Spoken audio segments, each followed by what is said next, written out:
ഈ ശബ്ദം മുഴക്കി മറിയം ട്രെയിൻ ഓടിക്കുന്നത് ചരിത്രത്തിലേക്കാണ്. കാർ ഓടിച്ചതിന് ജയിൽ ശിക്ഷ അനുഭവിക്കേണ്ടി വന്ന സൗദി അറേബ്യയിലെ വനിതകൾക്ക് വഴികാട്ടിയായി പുതിയ ചരിത്രത്തിലേക്ക്. ദുബൈ മെട്രോ ട്രെയിനിൽ അറ്റൻഡറായ മറിയം അൽ സഫർ ബാങ്ക് ജോലി രാജിവെച്ചാണ് RTIയിൽ ചേരുന്നത്. സ്വന്തം ജോലിയുടെ ചട്ടക്കൂടിനപ്പുറത്തേക്ക് പറക്കണമെന്ന് തോന്നിയപ്പോഴാണ് ട്രെയിൻ ഓടിക്കാൻ പഠിച്ചത്. പർദ്ദയിട്ട ഒരു സ്ത്രീ ട്രെയിൻ ഓടിക്കണമെന്ന് പറഞ്ഞപ്പോൾ ആദ്യം വീട്ടുകാരും ബന്ധുക്കളുമെല്ലാം വിലക്കി. They haven't agreed in the beginner, not because of to me to work, no, because of the shift workers.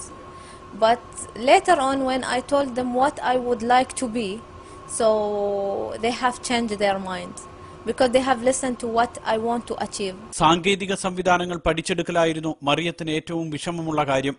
എന്നാൽ കഠിന പ്രയത്നത്തിലൂടെ ചുരുങ്ങിയ കാലം കൊണ്ട് ലക്ഷ്യം നേടി.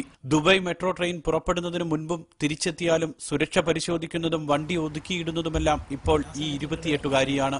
We are checking pressure of the train, the battery, the brakes, the AC, the doors, and when it is fit for the main line, then we inform the controller. യാത്രക്കാരുടെ സുരക്ഷയും സമയകൃത്യതയുമാണ് മെട്രോയുടെ ഏറ്റവും വലിയ നേട്ടമെന്ന് മറിയം അൽ സഫർ പറയുന്നു. അതുകൊണ്ട് തന്നെ കൊച്ചി മെട്രോ പദ്ധതി സാധാരണക്കാർക്ക് ഏറെ സഹായകമാകുമെന്നും ആദ്യമായി ഒരു മലയാളം ചാനലിനോട് സംസാരിക്കുന്ന മറിയം അഭിപ്രായപ്പെട്ടു.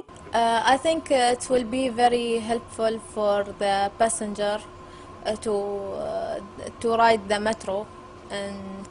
ദുബായ് മെട്രോയുടെ ഏറ്റവും ഉന്നത സ്ഥാനത്തെത്തണമെന്നതാണ് മറിയത്തിന്റെ ആഗ്രഹം. സ്വപ്നം കാണാനുള്ളൊരു മനസ്സുണ്ടായാൽ അത് സാധിക്കുമെന്നും മറിയം പറയുന്നു. ഇതൊരു നിശ്ചയദാർഢ്യത്തിന്റെ വിജയത്തിന്റെ കഥയാണ്. വർഷങ്ങളുടെ പരിശീലനത്തിലൂടെ മറിയ നേടിയെടുത്ത വിജയം. ക്യാമറാമാൻ ശ്രീജിത്ത് ലാലിനൊപ്പം സുരേഷ് വെളിമുറ്റം, റിപ്പോർട്ടർ.